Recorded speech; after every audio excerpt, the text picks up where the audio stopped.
event is part of a series that the College of Arts and Sciences is running, and this particular event is a partnership between the College of Arts and Sciences and the College of Education, or the Daniel L. Goodwin College of Education at Northeastern. And the idea behind the community conversations is to engage our community and our faculty and our staff and our students in conversations about important, timely issues, things that concern us, so that one, the university can bring to bear its expertise on issues in the world, and we can have the community come and also bring to bear its expertise on any issues it might want to discuss. And so some of the events that have been in the series have been organized, have featured our faculty as speakers. Tonight's event is organized by our alumna, Vanessa Ahmed, who came to me and said, you know, I have this thing I've been thinking about that I want to have a forum about. I said, well, why don't you make it part of our community conversation, which is exactly what we want to do with these conversations. If there's something you want to do, then you should contact us and we should try and put on an event. And we're on TV tonight, so be careful. And now I'm going to turn it over to Vanessa, because she is the brains behind this operation and this event tonight. So I'm going to let her introduce the panelists and tell you more about what we have in mind. And I forgot to tell you, my name is Tim Libretti. I teach in the English department. I'm a member of the College of Arts and Sciences, so feel free to contact me if we can help you. And thank you one more time for Dr. Libretti, who just drove in here probably through the loop from Indiana. Hello, my name is Vanessa Ahmed. I am the founder of Yapster. Thank you for coming today to the event, Whole Educator, Whole Child. The title is based on an if-then theory. How do you teach the whole child unless we have whole educators? This whole journey started for me when at graduation a couple years ago, one of my favorite students, Shamia, came to me and said, oh, you know, gave me the hugs and the goodbyes and said, you are the most brilliant teacher. You're so wonderful, but you are angry every single day. And I really hope that you find students who deserve you. And that it was at that moment that I knew that I had to quit. I had to quit, and what that did was send me on this journey, and it's a real journey to explore what it is to be in a job in which our success is not quantifiable. How do we go to work, and where's the words for the feeling of being pickpocketed and we don't even know where the hands are coming from? We do not have a common rhetoric, and the goal today is to kind of start to explore language in which we can start to have a new conversation to discuss what is actually at the core issue of education, and it belongs in the realm, I believe, with addressing the mental health crisis that is kind of rampant in our country, but is also hitting teachers who serve every child. That is my introduction. Thank you. And hold on one second, because I promised this to Mr. ODay. Excuse me.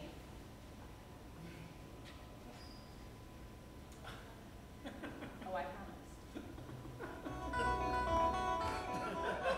And now I would like to introduce to you our esteemed panel. Mr. ODay was like, are we going to walk in? I was like, well, now you're going to. First, his name is Troy LaReviere, a man who doesn't have a price, and if you don't want him working for you, you are going to end up working for him.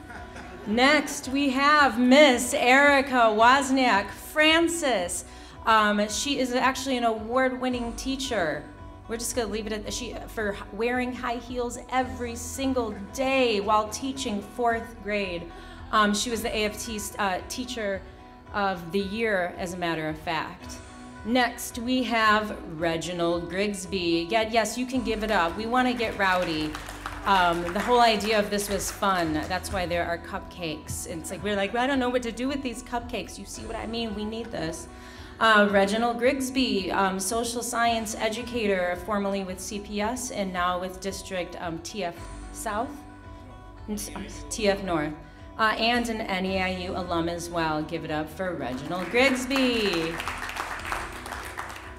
one of the nicest guys ever, no matter what. We have ODay. He is the curriculum coordinator for youth guidance, and his shirt, BAM, it stands for Becoming a Man, and you can shout BAM at him at any time, and he actually won't bat an eye. Thank him for coming. And finally, we have Dr. Timothy Dugan, professor here at Northeastern Illinois University, who is also on the side, has a hobby in orthopedic surgery, and has offered to answer any questions about your hips or sciatica. So again, one more time for this panel. And again, thank you to Northeastern Illinois University for allowing us to have a voice here today.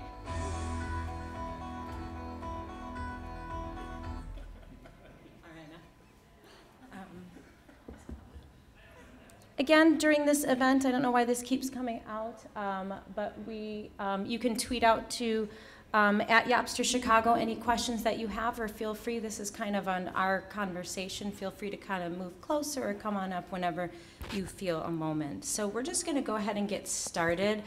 We had a list of questions that kind of were burning, and in no particular order, feel free. And the first one is a broad question, and it's, what role does fear play in our jobs as educators?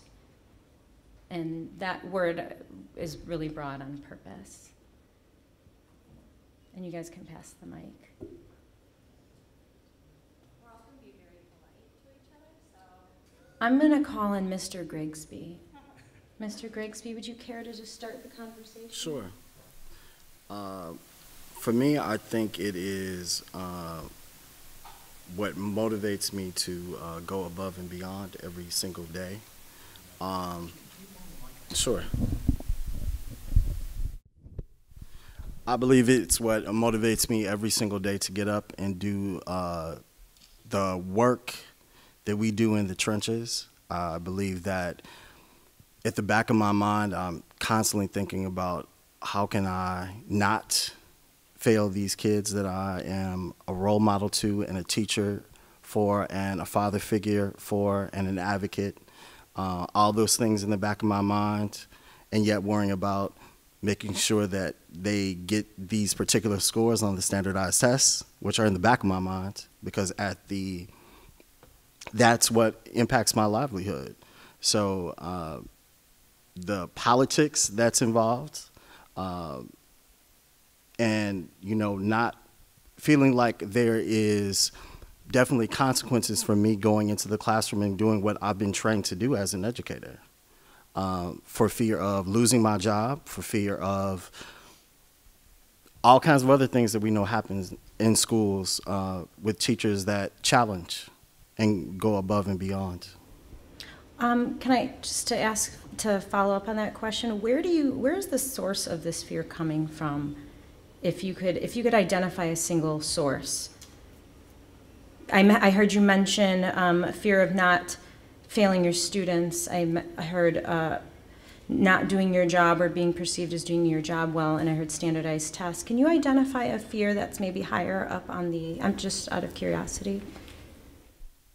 Well, definitely I would have to say that at the top of it is just how I'm perceived as being a professional, and being undermined by not being able to, quote unquote, perform or handle certain tasks that, a lot of times in the classroom we're doing things that are virtually impossible. We specialize in the wholly impossible. And so that's probably the biggest thing for me. Okay, thank you. Anybody else on the panel want to speak to that?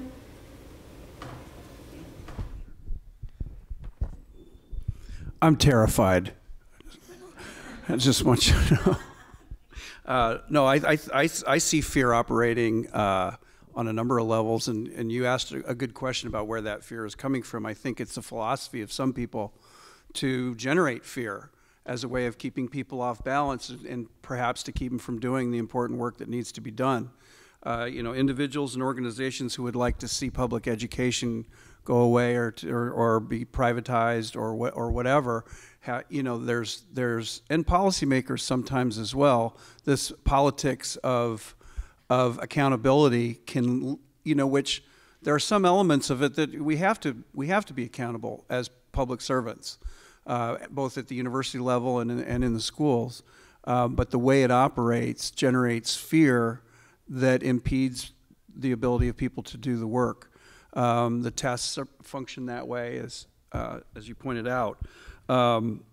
I spend a good bit of my time at Amundsen High School as part of a partnership that we have here.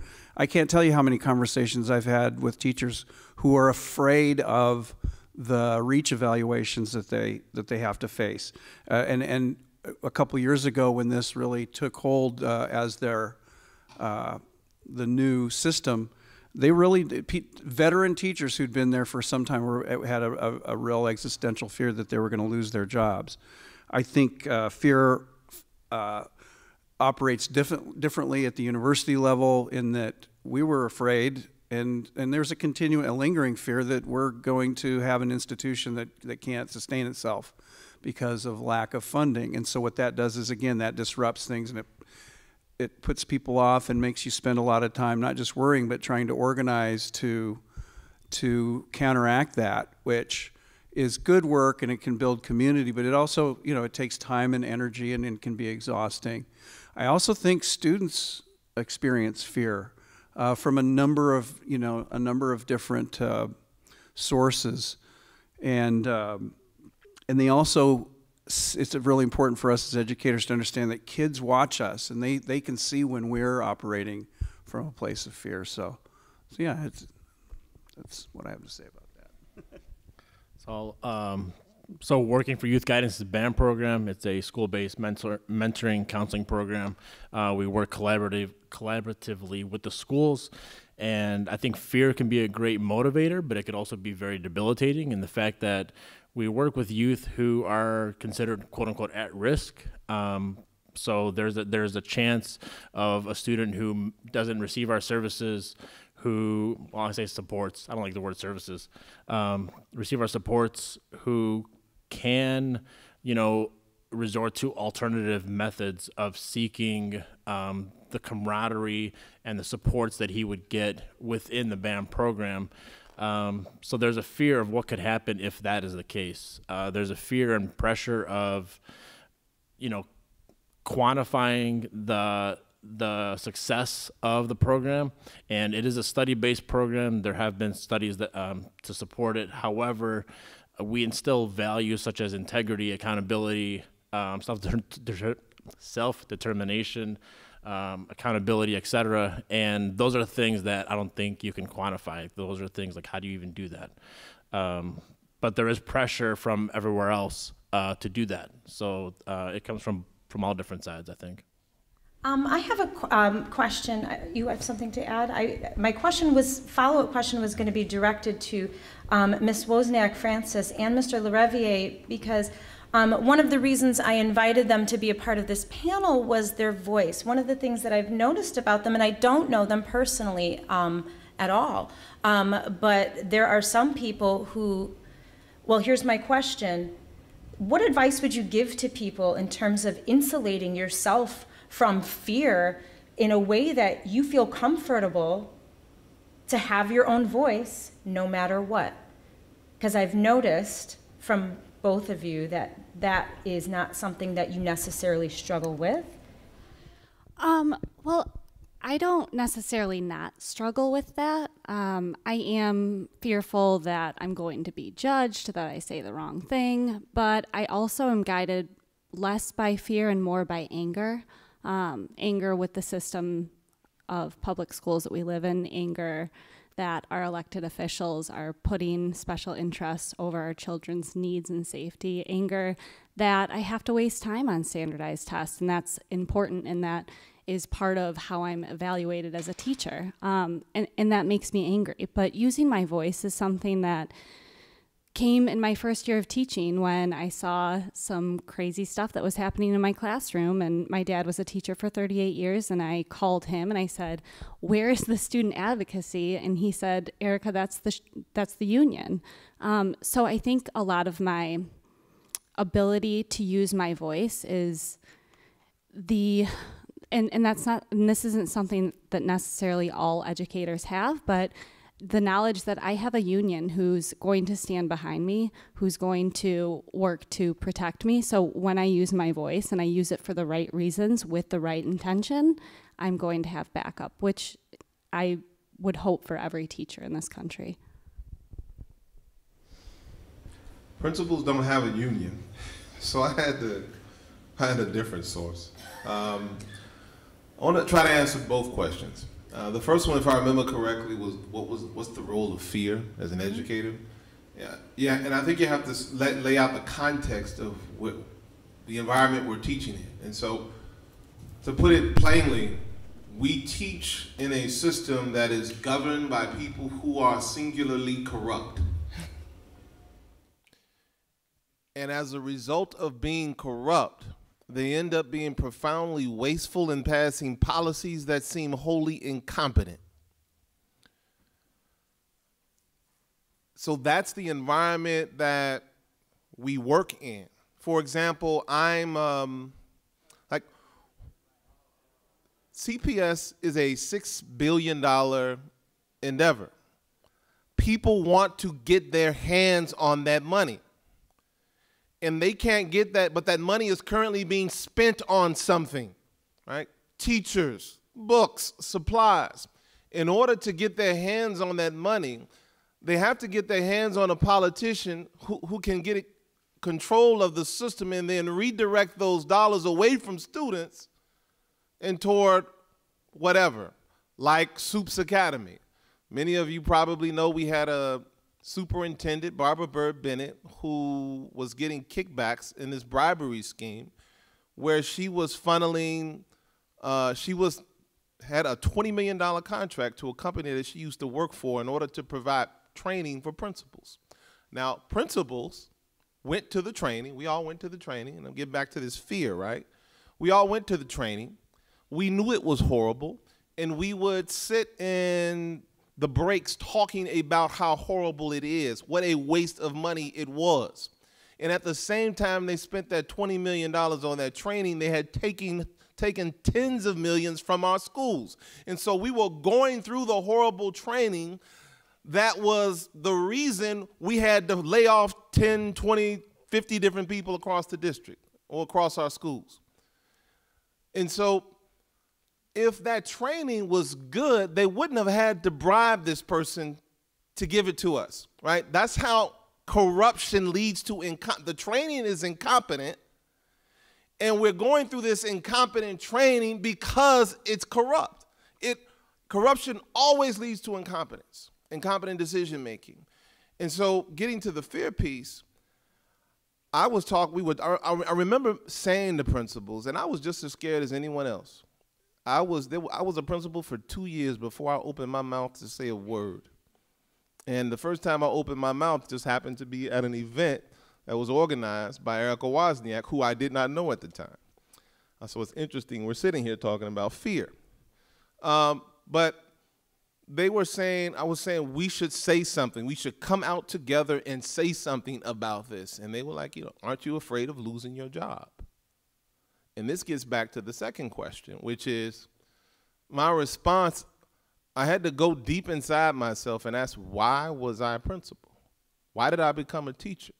And it's the same reason. It was to help kids realize their God-given potential.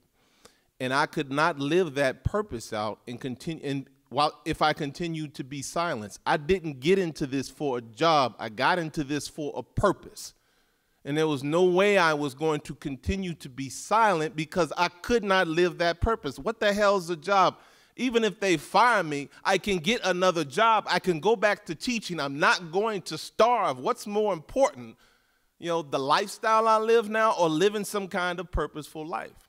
And so that was this in terms of grounding people, in terms of that second question you asked, giving them some kind of basis from which to express their voice. It's, why are you on this earth? Are you going to live the rat race and just try to survive week after week, month after month, or are you going to try to make some kind of impact?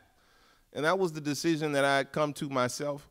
But I want to say and preface that with, reminding people, because people are, oh, he's courageous, he's this, he's that. I was quiet for 2 years and just as scared as everybody else. I had to build myself up to that point like anyone else would have to. Thank you for that. That's what I was writing. I was like, who are we here for? And that takes me back to that child. If my students didn't know that they were the reason the sun rose for me, then there is something I'm doing wrong. Where's the dissonance behind? How can you love something so much, but yet so simultaneously be afraid and angry perpetually? But it's more of an undercurrent. So thank you. That's a perfect segue to our next question that I have, which is the price that we pay to teach with courage and lead with courage and conviction greater than the price that we pay when we don't for these children? And that, I know that's a lot, considering the climate that's going on in schools. You know, so I'm going to repeat that question. And where that came from in my heart was, who am I here for? Am I willing to lead with courage and conviction, and whatever that's going to cost me? Is that greater than if it's going to cost me if I don't?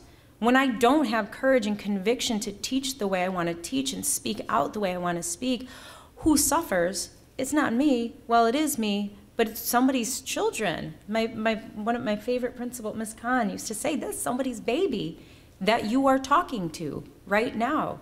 And that gave me such perspective. So where does, yeah. I think for me, it's more so of, you know, being mindful of what I didn't have growing up. The voices that were not told as I sat in classrooms, especially history classrooms, which motivated me to become a history teacher in the first place, because of not seeing or hearing about people that looked like me beyond Rosa Parks and Martin Luther King. So that pushed me and guided me to have questions. And so as currently now I teach government, so I mean, it's one of the most boring subjects I thought I would want to teach. But I've been able to infuse so much current events, people, things of that sort into the curriculum for the kids to bring life to it, to bring connections to it so they have meaning for it. I became a teacher because I wanted to make an impact, and that is what has kept me in the classroom for year 12 now.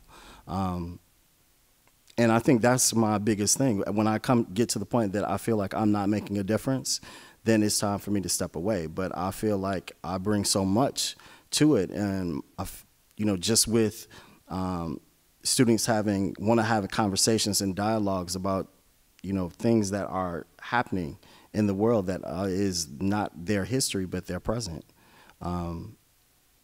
That is what pushes me to push the envelope, so to say, and handle dialogue that may be controversial, so to say. Mr. ODay, can I rephrase this question a little bit? Because I've seen Mr. ODay's students, I've seen them transform under his program. I've seen them in my classroom. They become transformed through the youth guidance program. And so to restate this question for you, kind of here as a voice for the children, is what price are they paying when we don't teach with courage? In your opinion, what have you seen? So I've worked with youth for over 5 years, and in all my experience, youth seek opportunities to express themselves. They're looking for outlets to be themselves without people telling them who to be, what to be, how to be, all that kind of stuff. And in the program, we provide that opportunity. We provide that outlet for them to express themselves openly, without judgment, without criticism, without any of that stuff. And I feel when we don't provide them that space, it is at a big cost, because then you have a kid who is already experiencing a whole bunch of different stuff outside of school, with family, with whatever else. and it's like a stuffed balloon, like a stuffed inflated balloon, where there's only so much that the youth can handle before, I mean, anybody, I think, not just youth, but before that person overreacts, right? Or to other people, it may be perceived as overreacting, when in reality, it's a culmination of different things that they've experienced, and people telling them, stop it, sit down, do this, do that, like all that kind of stuff, when really, I mean, they're eager and willing and wanting to learn, and they don't have the atmosphere or the environment that helps foster that growth. So yeah. Oh, Erica. It was just, my next question was, where, and it's us as educators, how do we create this space for ourselves in our classrooms? What do we need to do for ourselves? Like, how are we going to heal ourselves as educators in a way that we allow space for whatever these children need? Why aren't we giving them what they need when we know we should and we want to in our hearts?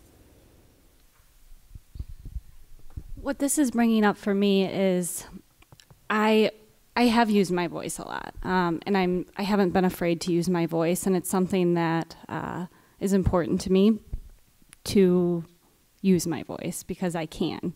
And I have the privilege of working at a really nice school. I have the privilege of having a union behind me, and I see that. So one thing that I always sort of would downplay my success, the things that I was doing outside of the classroom with my students.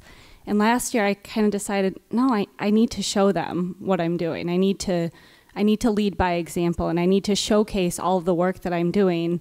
And I've seen that it's really inspired my students in sort of showcasing, I have the courage and my voice is important, so that means your voice is important because I'm your teacher. I think that that's something that has been really successful. I have a pride board behind my desk. You're welcome to come and see it. And I show them what I do, and I think that they are inspired by that, and they know that there's somebody out there who's fighting for them, and I think that that is meaningful. I'll try to answer both questions again. What do kids lose? I think they lose out on the ability or the model of doing it themselves.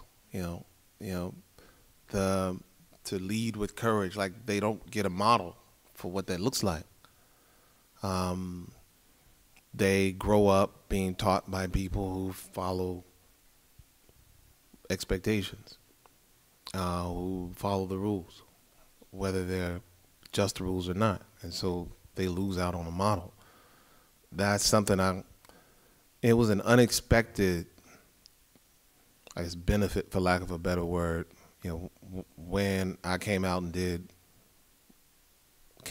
the corruption in CPS, that I'd have blamed parents talking to me about conversations they had with their kids. Blaine was the school I was at. Conversations they had with their kids, and their kids talking about standing up to something or another in their life, like Mr. LaRaviere did, and it would touch me. But probably the biggest satisfaction I get, if I don't make a single change in this world, I will still know that the impact that it had on my own son, watching his father stand up time and time again and risk time and time again for other people, for their benefit. The things he says to me, the things he does with me, like, he has learned. He's not going to miss out. He didn't miss out on that example. He knows what it looks like. And I think, to get back to how I started, when we don't lead with courage, we deprive students of the model of what that looks like for themselves.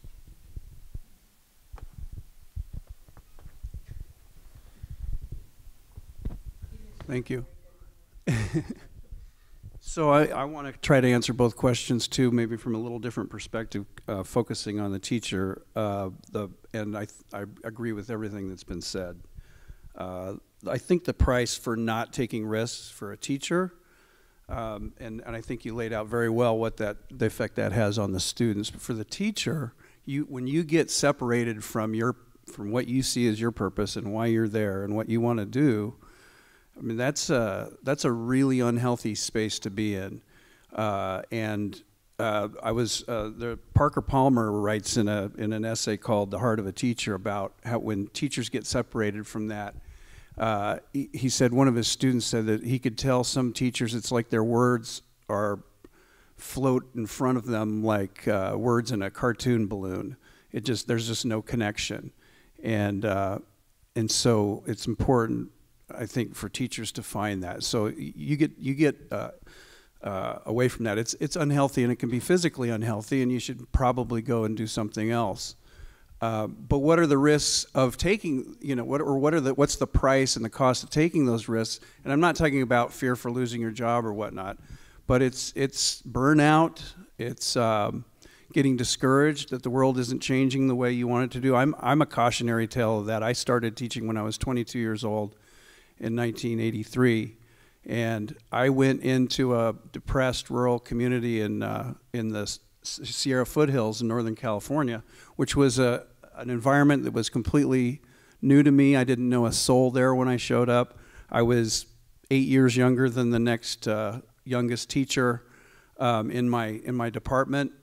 Had sacrificed a relationship to go there. Was far away from family, and I went in to change, to really have an impact. And I was doing a pretty good job, but I felt like I wasn't doing anything. And people around were saying, "Oh, you're doing a really good job. Why don't you do this?" And so I just started taking on more and taking on more. And after the first year, they gave me an award, and then I was like, "Oh," but I didn't feel like I deserved it. I came back the second year and worked even harder, and I started a drama club, and we had kids. We were organizing kids to do, we were working on issues, cultural issues among the kids. And I had nothing else than my job. I was single, I was isolated. It was 5 in the morning until 10 at night, and it wasn't sustainable. And by the third year, I was starting to have high blood pressure and panic attacks and those kinds of things, and just didn't have any kind of balance. And it was like a tsunami, because we had one of my students committed suicide, and then there was a cluster, and by the end of the year there were 5 kids who committed suicide and 4 more who died in car accidents, and it became a really kind of a horrible, toxic place to be emotionally, where my intentions were good. It just felt like things were closing down a lot. So I had to get out of there and heal myself.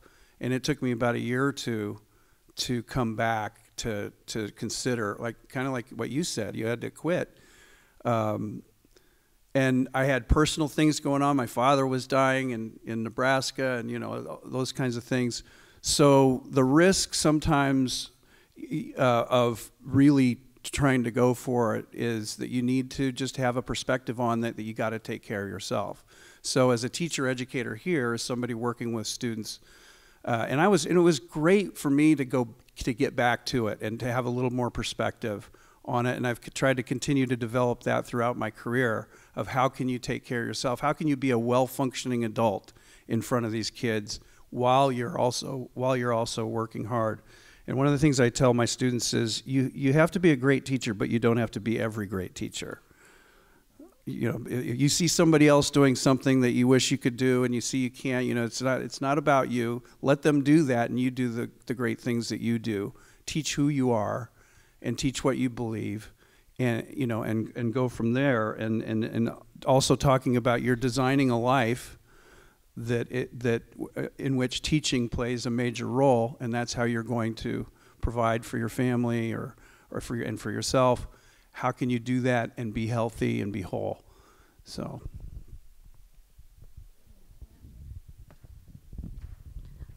As you were talking about that, I think the other thing with courage is having, as teachers, as an elementary school teacher, everything that you do is for the kids.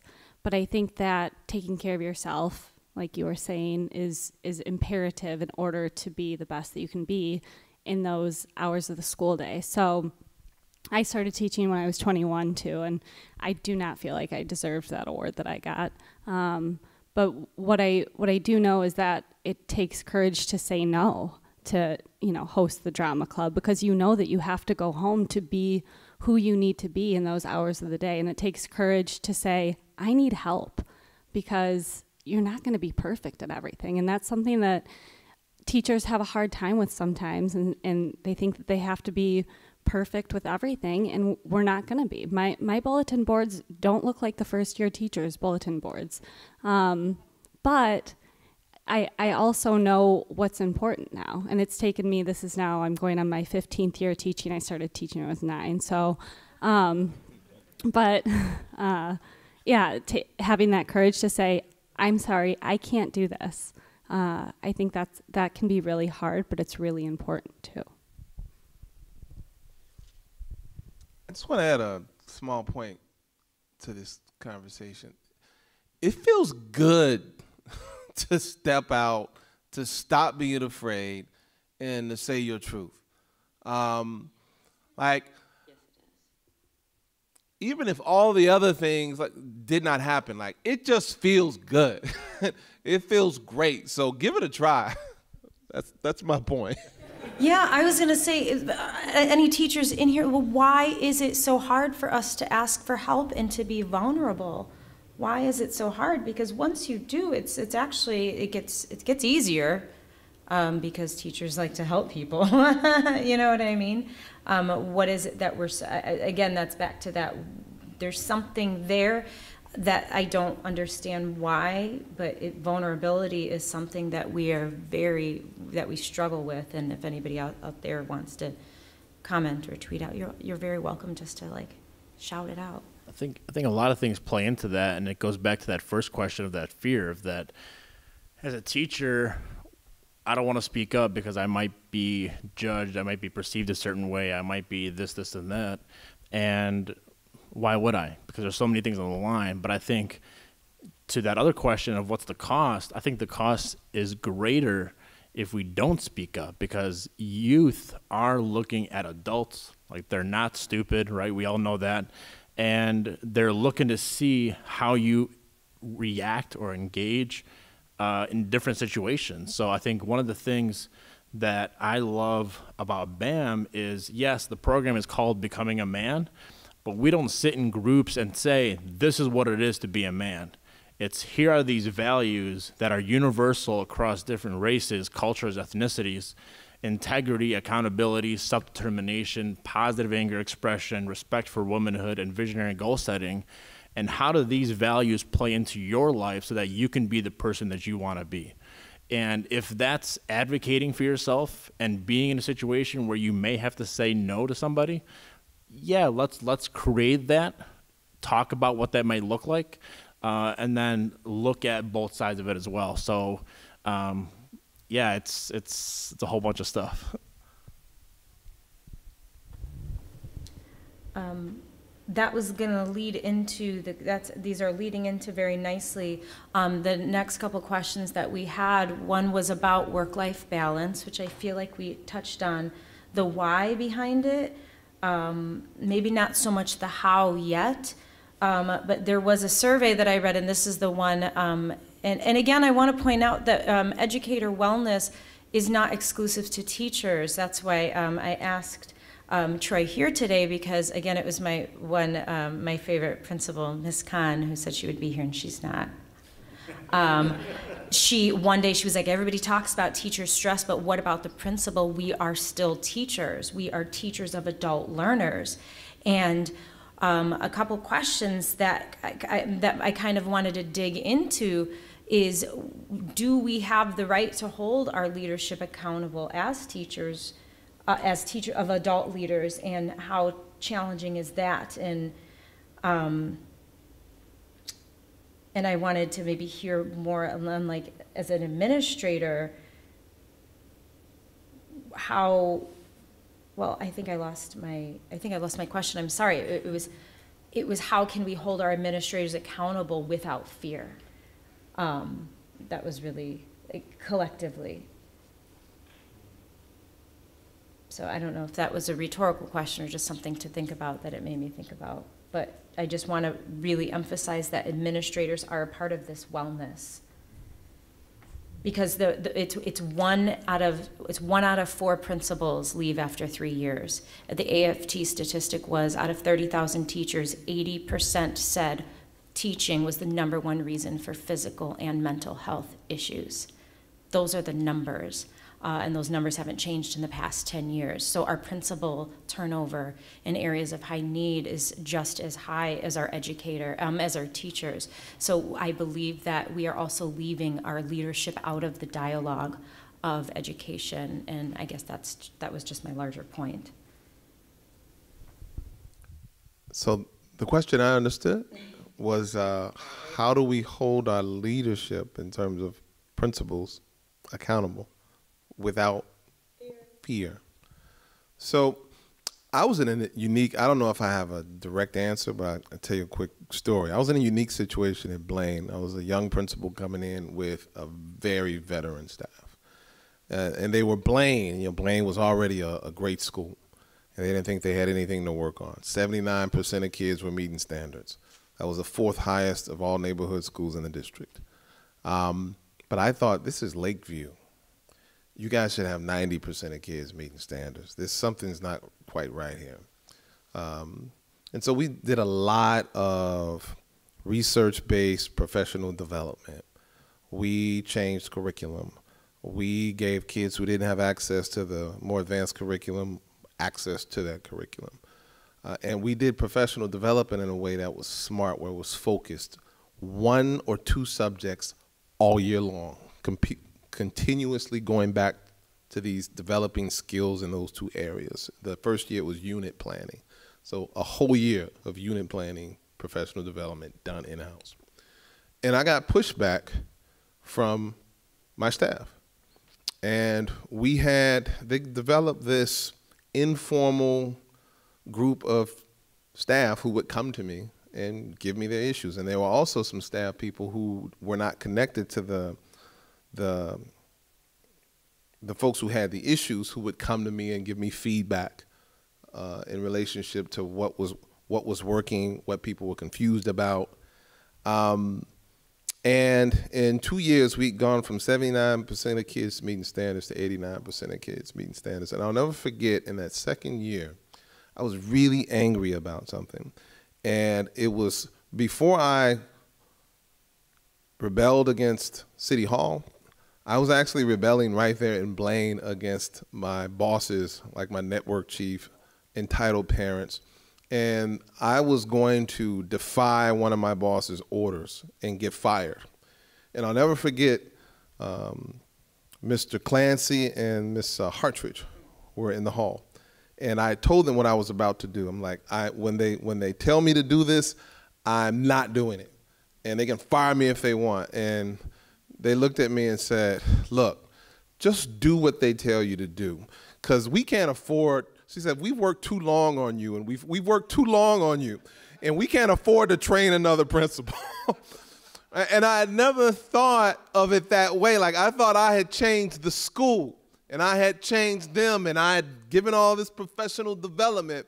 But in a very real, concrete way, they changed me. We changed each other.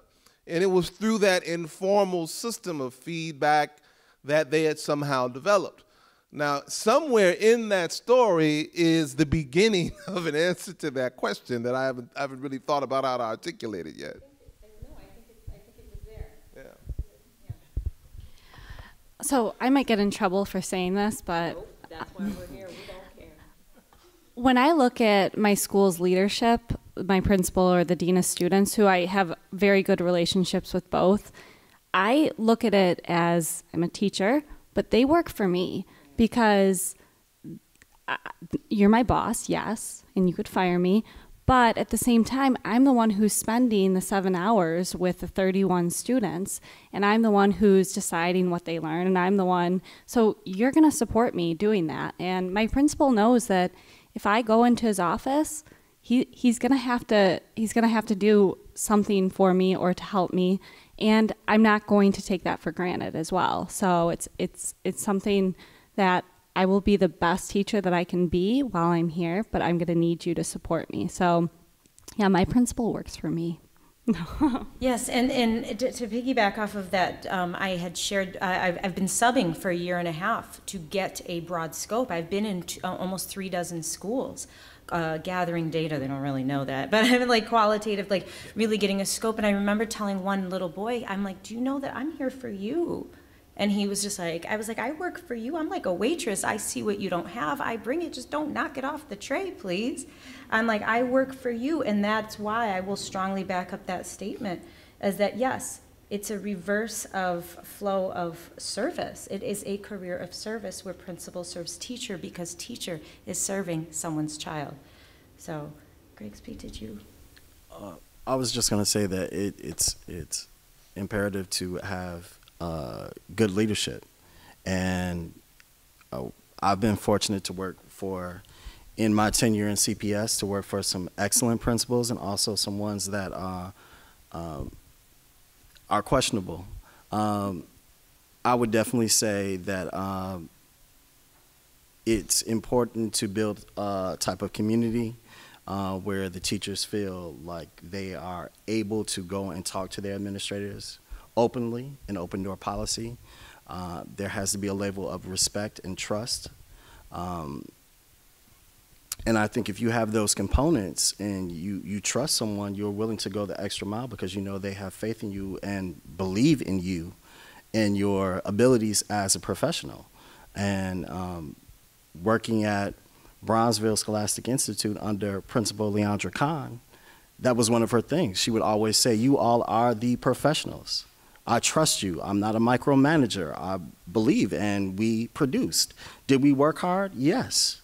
We worked extremely hard, but at the other side to the spectrum, we were able to produce and build a momentum on the near south side of the city of Chicago. And I think it all goes back to relationships. I mean, it seems like very, very fundamental and very common sense. But unfortunately, there are some leaders who don't know how to work with people. And there are some leaders who don't know how to establish and build those relationships. So like Erica, from what I heard, you feel comfortable enough to go into your dean's office and principal's office and have those conversations because the relationship has been established. And I think that's what makes it important and necessary. I have a really good relationship with my boss, and I can have those harder, tougher conversations and say, hey, I don't like that you did that, or here's the impact of you doing that with me in this relationship and what I'm doing. So can we look at that? And because I have that good relationship with him, we can have those tough conversations. Unfortunately, that's not always the case. I've seen principals in tears. I've seen principals so angry they couldn't speak and had to close the door and just collect themselves, and deeply concerned for students, and so exhausted that they get ill. So you know, and again, yeah, there are good, you know, and I wouldn't say good and bad, but effective and ineffective people in those. But there's no question that there's a lot of stress involved with that, and so I think teachers and principals and students, I mean, a school is a community, and it's not just that, you know, it's not just those roles. One of the first things we do in the first methods class in this program is say who's at the school, and we put teachers and students at the center of it, and then students start generating who's there. And by the end of the activity, you've got everything from you know, the security guards to support staff to custodial staff to the community police officers to vendors to parents and you start to realize how many different roles there are and how many different people are doing different things. But it's at the center. Erica said something that sparked something in me, which was when she said, we're the ones that are spending 7 hours with the kids. let's think about that too, because this is something, why do we have a system where students are subjected every day to a schedule that no adult would ever schedule for themselves? Who schedules 7 or 8, well, 7 if you get lunch in the middle or somewhere early or late, 7 50-minute meetings in a row with 4 to 5 minutes in between of them? No, and especially meetings where, in many cases, you're being talked at for a good portion of those, whatever it is, 350 or 350 minutes in a day. I shadowed some 10th graders a couple of times over a couple of years, and I got to the end of the day and I was beat. I couldn't do it. I mean, we talk about how tough that is for teachers who teach typically 5 and then have a lunch and a personal prep and then a team prep or a principal directed prep, and that's a grind. But the students are typically in class 7 of those 8 hours, and it's inhumane, and it's governed by bells. So, like, you know, Pavlovian response, the bell rings, and the bells don't just ring, they ring for 5 seconds straight, sometimes in ear splitting. I mean, there's these subtle dehumanizing things that we just assume that students should. There's nothing wrong with that. If you think about, think about those courageous kids in Florida who have been on the news in the last couple days, who've lost their friends, and you're going to march them around all day and say, when the bell rings after 50 minutes, you got to get up and you got to take off your history hat and put on your math hat. Go. It's like, are you kidding me? We've got more important things to talk about. So I think one of the things for us to consider from the top down or even across, if you don't think hierarchically, which is one of the things I appreciated what you said, is how do we redesign and make a more humane school experience? And I think that's for students and teachers alike, like to echo to your point. One of the things that I did when I was at Brownsville's Classic Institute was open up a time slot for teachers to come in and have a group session, so to speak, where they can openly talk about any of their frustrations, grievances, issues, without judgment, without criticism, without any of that stuff, and to have that outlet. Unfortunately, because, or at least I feel, because of the pressures of school and politics and everything else that goes into it, teachers don't have that outlet. Administration doesn't have that outlet. So I think that's necessary, just like kids need recess, kids need art, kids need all those things as well. So yeah. I was going to do a check-in to see, does anybody have a comment or a question that they want to ask? Anybody? Anybody out there? I'm just going to give it an uncomfortable wait time because I'm okay with that. Hi, Libby. Yes. So if you feel that the current curriculum may not be ideal, then why hasn't it changed to correct that? That's an excellent question. The question is, if we know it's not working, why are we still doing it? Just like if we know we should establish relationships with children, why can't we? Why are we still doing what we're doing, like Mick Jagger, for the past 50 years? Thank you for your question. Was that for one of us in particular? Was that for me, or was that for... Yeah, you can answer. I guess you can. Well, the curriculum I think is also another matter. I was speaking to the scheduling and the structure of the school day, and absolutely the curriculum could be a lot more relevant and a lot more timely and much more engaging and meaningful to the students, for sure. But schools are institutions, and institutions get ingrained, and I don't know why we don't change them. And there has been changes. The high school I attended in the 1970s had a very open schedule. It was really interesting. Half the school day we were out of class doing other things. But it put more onus on the student to be organized and whatnot, but it was more humane. There's no question about it. I think honestly, one thing that has caused it to stay this way is once testing culture came in, starting really in the mid-'80s when the series of reports came out, A Nation at Risk, and some of the follow-ups to that, people retreated from that. The whole middle school movement in the late 80s and early 90s was about integrated, engaging, hands-on curriculum, teachers working in teams across disciplines, and then that got kind of, my take on it anyway, and others might have a different perspective, but was that it kind of got beaten back by the need to prepare kids for exams. I mean, there's also some complaints about from the high school and the elementary level that the middle school teachers were getting extra prep time. Why are they getting it and we're not? And so instead of saying, you're right, you should get this too, it was, well, we'll take it away from them. So that's my take on that. As far as the curriculum goes, that's because of Pearson. Pearson is a multi-billion-dollar conglomerate that is just vultures and taking all of the joy out of joy and creativity of teachers planning lessons. So I have a curricula that I'm supposed to teach, and I follow it, kind of.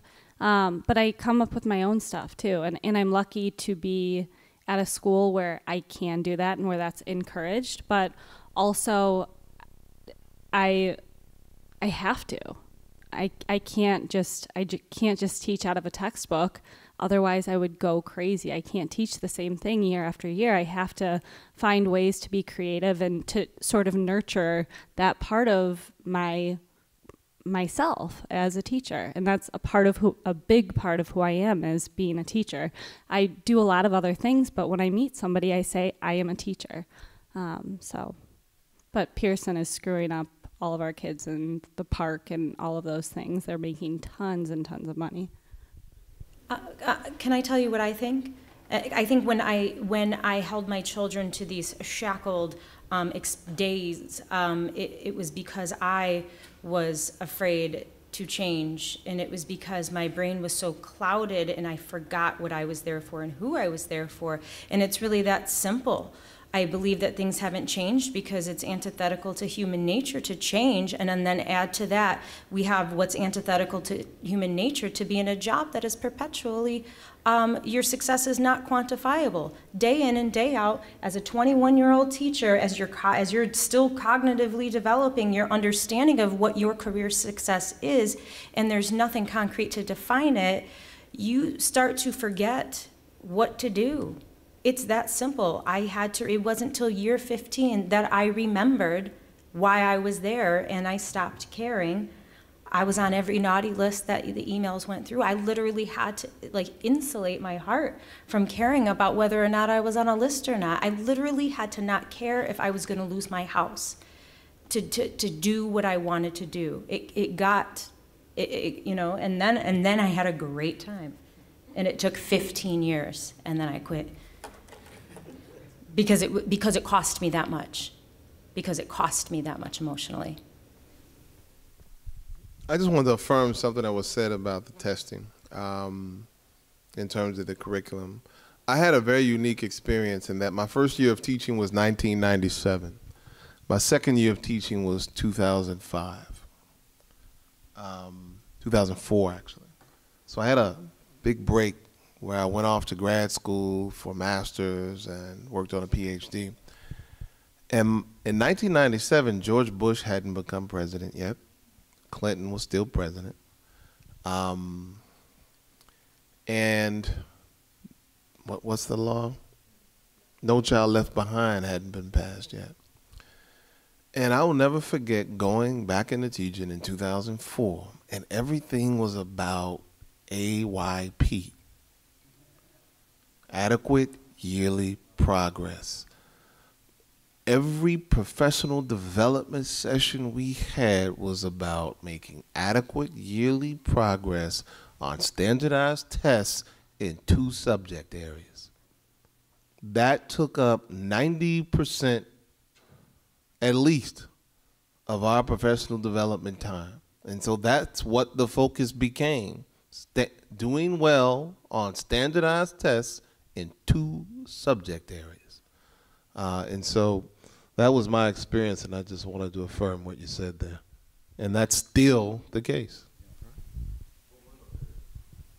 Reading and mathematics.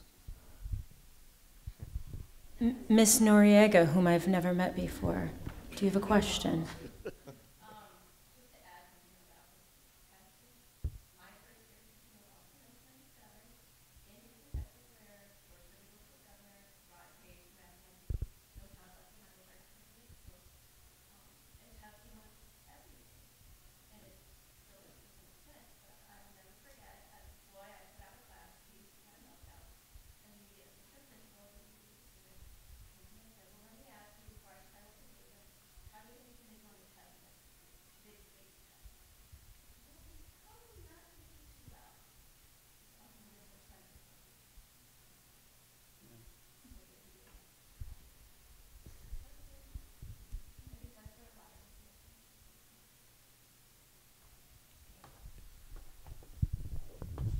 And unfortunately, it plays into how people perceive the BAM program and programs very similar to mine, where we work with youth on a social emotional level, where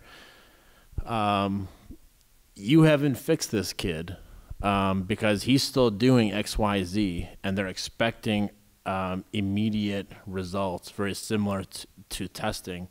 And we all know it doesn't work that way. People are not fixed overnight. It takes time, especially with all the things that people are dealing with on a daily basis. So again, how do you quantify that stuff? Why is there such a pressure to want to quantify that stuff? Why is it all of a sudden that people are perceived, at least in my opinion, as numbers? I need to produce these numbers, and it's messed up, in my opinion. So yeah. I was going to do a check-in about whether or not we met our goals for this discussion. And again, the goal for this evening tonight was really just about exploring what are the obstacles to educator wellness? What are the obstacles to building relationships with our students? You know, why do we isolate in our class? And I feel like we've done a really good job at least just touching on those things. I don't know if we want to wrap this up, but you know, I firmly believe Dr. Dugan touched on this a little bit when he mentioned the heart of the teacher. I've been saying that the fight for education is not policy, it's not going to be anything else, but the battlefield is in the heart of the teacher, and whether or not we can insulate ourselves from fear, and whether or not we can provide our children and ourselves, and to be courageous and extend the grace that we extend to them to ourselves, and that a growth mindset is a true growth mindset, because what we talk about a growth mindset, yet we ask them to put a river in a box every single day. And I was just checking in, do we feel our goals were met, or is there anything else we kind of want to wrap this up? Any final words? Yeah, I'd like to say one more thing. And I know there's a lot, I guess I wouldn't want people to lose heart. Because it's interesting having conversations with people who are in support of the testing culture. And to remember, going back to Pearson, there's a lot of money to be made, but in a sense that can come off as an external locus of control, right? You can blame, it's easy to blame everything on testing. I think we need to fight the testing, and I think we need to be out fighting the testing in any way we can. On the other hand, we also, in our classrooms, can insulate ourselves from that and discover the joy of teaching and the joy of learning. And good teachers do that. They can set it aside.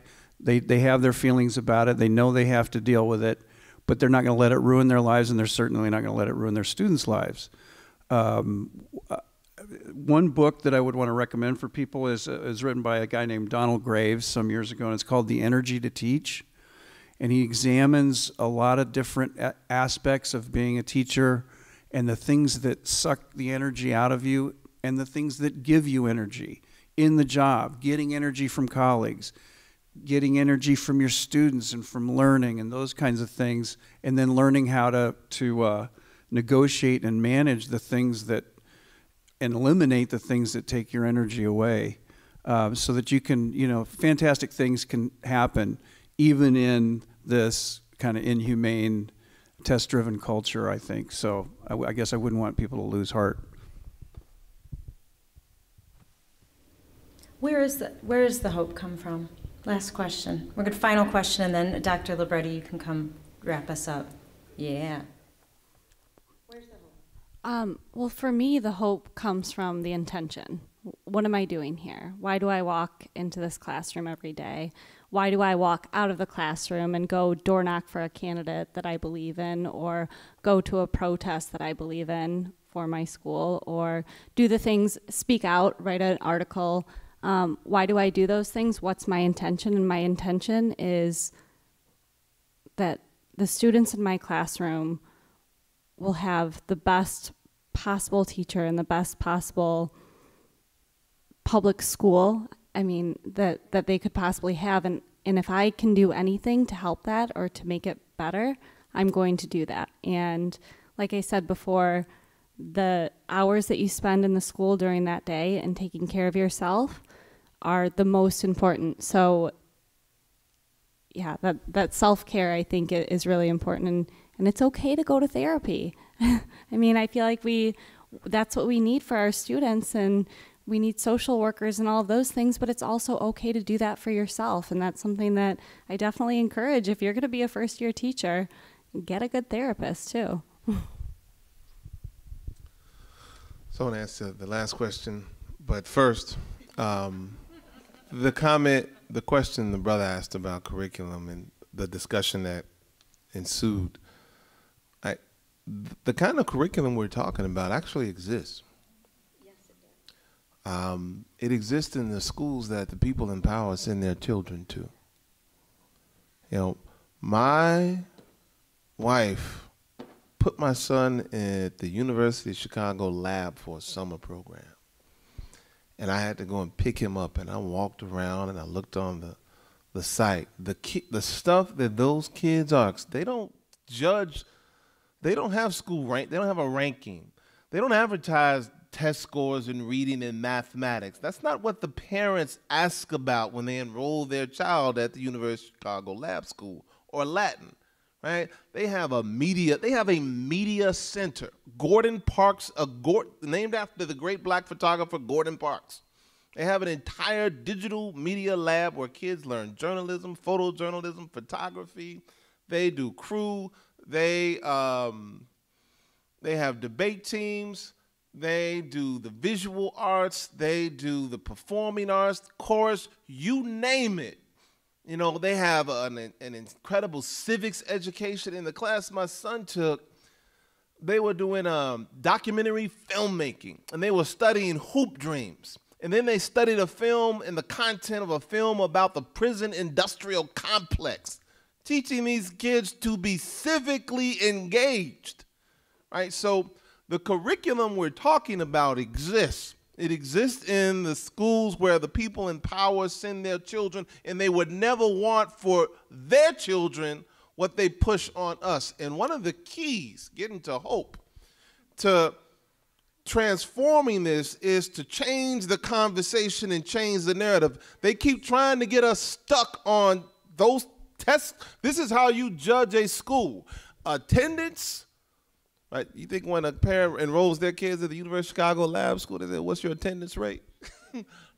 Attendance, test scores in reading and mathematics, right? And we have to say, well, that's nice, but that's about 1.01% of what I'm looking for. I want my kids to have the same kinds of rich, whole person this rich curriculum designed to develop the whole person, that you get. Let's judge our school system based on that. And we have to change the conversation, take as many opportunities as we can to flip the script in that conversation toward that kind of education. And the last piece on hope is that I would extend that and take it a little deeper from hope to purpose, because that's where hope and everything else comes from, right? We're all put on this earth for a reason. And if you're still here, then you still have a job to do, right? The thing you were put here to do is still part of your mission, or you wouldn't be here. That's where my hope comes from. I wake up in the morning, oh, I know I have a mission. Apparently, it's still my mission. That's where the hope comes from for me, in knowing that we all have a reason we were put on this earth.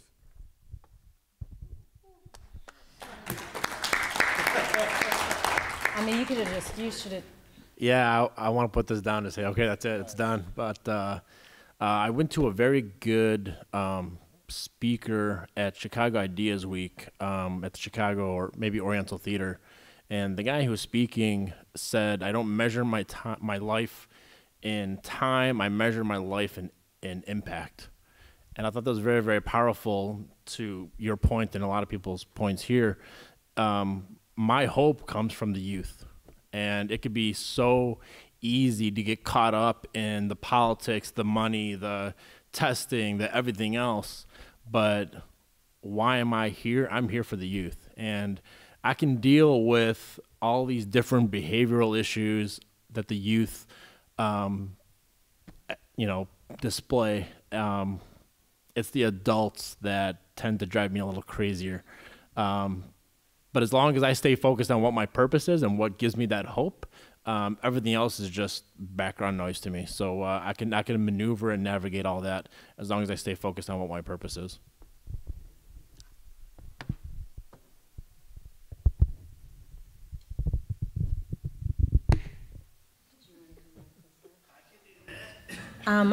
Yes, thank you so much. Can we give a hand for our panelists first before Dr. Liretti wraps us up? So thank you. I will thank you as well, and thank you, Vanessa. This was a great community. This was a great community conversation, I think, and this is what I think we intend with the community conversations. We didn't plan this. The community did. Our community did. I just want to say, since I'm a co-facilitator, and I'll take the bully pulpit. I just want to talk about my hope, because I sit here and I listen to this, and I'm thinking about your awesome question, and I think about my own kids. And I just want to say the university hasn't really been part of this conversation, but I just have so much hope, because I believe deeply in universities, and I figure if we can assert ourselves more forcefully, we have, if not a lot of answers, a lot of good approaches to solving things. And what we do at the university is we try and figure out human beings and how they function so we can create a world that works for us. Unfortunately, we're not the ones making policies, and we're not the one, I know I look like I'm powerful, and we look like we're powerful, but we have to fight against a lot of forces that don't want to take us seriously and don't want to listen to us, and we have to keep speaking up. But we know what human beings are, and we know what human beings need, and we figure that out here, and we continue to say it as loudly as possible. But we do have the answers. We do know what works. And I sent my kids to Montessori school, and they loved it. I could only afford it for so long, and I said, then you got to go to public school. I wanted them to see lots of different people. But that curriculum worked for them. They did what they wanted at school, and they enjoyed it. And they would argue with me when I sent them to public school. And said, well, I really liked that. And they would tell me why. And they were very rational, creative beings. And I said, well, you're getting something out of this too. And part of it is, Daddy can't really afford it. But those methods were there. And if you know Maria Montessori, she took kids from the Italian ghetto that no one thought could learn. And she said, well, as long as you don't beat the desire out of them, they're going to learn. And she let them have their ways. And I don't, it's really always beyond me why we don't follow that. But that's another conversation. I do want to say that pay attention to our upcoming conversations. And when Vanessa first talked to me, she says, I have this whole series of conversations I want to do. So this could happen again.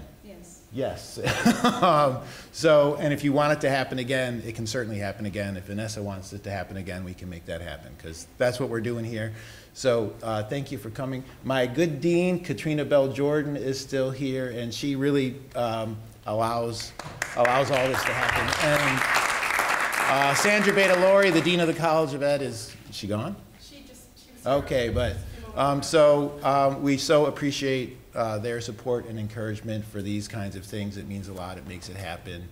And thanks to CAN TV. And everyone, a lot of people worked. Have a cupcake, I think? Please have a cupcake. So, cupcakes and flyers, and thank you so much. This was awesome. Thank you.